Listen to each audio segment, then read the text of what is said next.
এদিকে সব এই দেখো সব গ্রুপরা চলে এসেছে এবার ডান্স করে।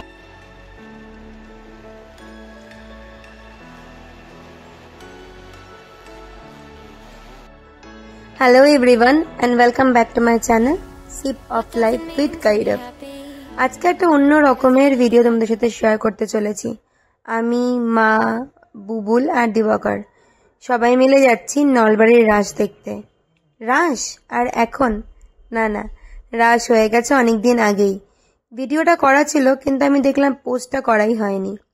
আসামের যারা বন্ধুরা আছে ভিডিওটা তো তাদের জন্য, কিন্তু তার থেকেও বেশি দামি ভিডিওটা আমার বাইরের বন্ধুদের জন্য, কারণ তারা দেখুক আসামে কত সুন্দর করে রাসটা সেলিব্রেট করা হয়।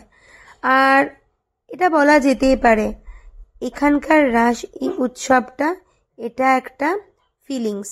মানে নলবাড়ির লোকেরা বলে রাসটা এখানে মহোৎসব খালি নয়, রাসটা হচ্ছে ফিলিংস।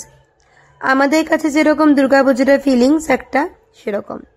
দেখেছো কত বড় দুটো গেট? হ্যাঁ, এটা নলবাড়ির রাসের গেট। চলে এসছে আমরা সবাই মিলে নলবাড়িতে রাস দেখতে। আমি, আমার মা, আমার বুবুল মিলে কি সুন্দর করে সাজিয়েছে।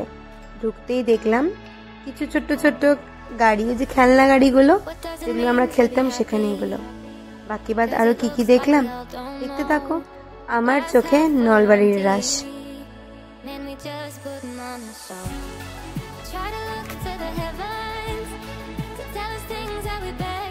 এই দেখো কি লেখা আছে, চলো এই দেখো। এদিকে ওদিকে দুদিকে পসরা বসিয়েছে, সমস্ত ছোট খাটো সব ধরনের জিনিসই। ঢুকেই প্রথমে আমরা পেয়েছিলাম বাদিকে একটা এক্সপো, তাই কোনো দিকে না তাকিয়ে ঢুকে গেলাম জামা কাপড়ের দোকানে। যা মেয়েদের স্বভাব আর খুব সুন্দর করে চারিদিকে বসেছে জামা কাপড়ের পসরা। আর এই দেখো মাঝখানে এই খাম্বাটা খুব সুন্দর একটা ফিলিংস দিচ্ছিল আমাকে। তো তারপরে আস্তে আস্তে এদিক ওদিক করে দেখতে দেখতে এখানে না অনেক ধরনের জিনিস রাখা। এই দেখো এই মাটির কি বলছিল, কাঠের জিনিস, হাতে বানানো। কিন্তু এখানে মোটামুটি অ্যাসামিজদের সবার ঘরেই এর কিছু কিছু জিনিস আমরা দেখতে পাই।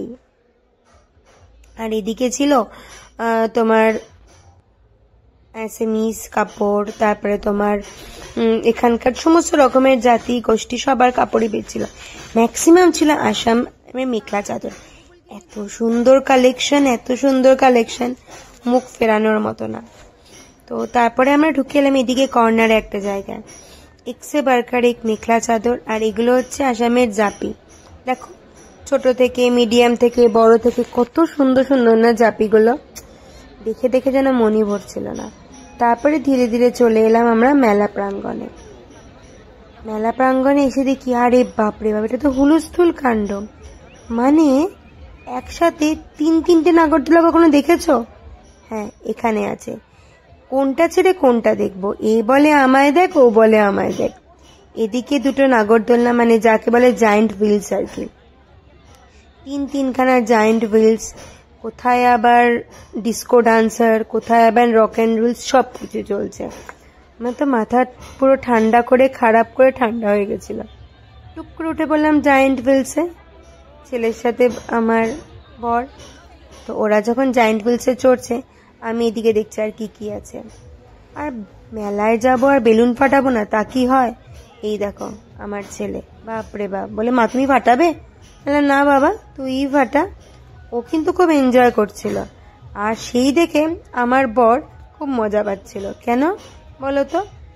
ছেলে যখন বাবার নকশে কদমে হাঁটে তখন তো ছেলে খুশি হয়ই না। আবার এই দেখো ছেলে আবার বাবাকে বলছে বাবা ওটা মারো ওটা।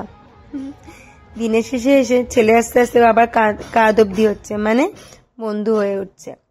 তারপরে আমরা আরেক দিকে গিয়ে দেখি আরে মদ কাকুয়া, এই ছেলেটা যা বাইক চালালো না, আমি তো পরে দেখলাম। আর এই সেই মদ কাকুয়া একসাথে তিনখানা গাড়ি উঠিয়ে দিয়েছিল, তিনখানা গাড়ি, 4খানা বাইক। ও হুলস্থুল কাণ্ড। যখন এটা ঘুরছিল না, মোটামুটি আমার হাত পা ঘুরতে আসছিল, মানে হাত পা নড়ছিল আর কি। চলো এবার এই দেখো, উরি বাবা কত মানুষ, মানে মানুষের মাথায় মানুষ। সব যত রকমের আমি মেলায় আজ অব্দি দেখেছি, যে তোমার এই জায়েন্ট হুইলস টাইপের মানে নাগরদোলনা আসে, সবকিছু এই প্রাঙ্গণে ছিল। ধীরে ধীরে এই জায়গা থেকে বেরিয়ে যাচ্ছি যেখানে আসলে রাস বসে সেখানে। আর মেলায় এসে জিলিপি খাবো না এটা হয়, পাশে ছিল এক গুচ্ছ জিলিপির দোকান। তো চলো তোমরাও দেখতে থাকো আমার সাথে নলবাড়ির রাস।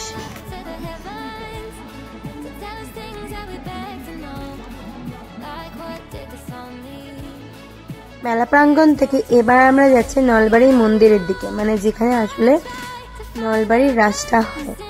এটা আসল না? আরে আমি তো নিজেই বুঝতে পারছিলাম না কোনটা আসল কোনটা নকল। রাস্তার দু পাশ দিয়ে ভর্তি পসরা সাজিয়ে বসেছে দোকান আর দোকান, কি আছে কি নেই। আর এই দেখো স্ট্যান্ডার্ড, অনেকেই হয়তো দেখেছো কিন্তু আমি প্রথমবার দেখলাম, তাই আমার খুব ভাল লাগলো। কি সুন্দর করে রাবণ বানাচ্ছে, দুর্গা বানাচ্ছে না, আমি তো প্রায় হতবাক হয়ে দেখছিলাম, কারণ স্ট্যান্ডার্ড চোখের সামনে এরকম আমি কোনোদিনও দেখিনি। তোমাদের কেমন লাগছে? দেখবে নাকি আরেকটু? তো চলো এই স্ট্যান্ডার্ড দেখতে দেখতে আরেকটু ভিতরের দিকে ঢোকা যাক। এখানে দেখো, এখানে কিন্তু কিচ্ছু নেই, শুধু দুদিকে আছে জিনিসপত্র, সেটা দেখার জন্যই আমরা চললাম আবার আরেকটু আগে। তো চলো আমার সাথে।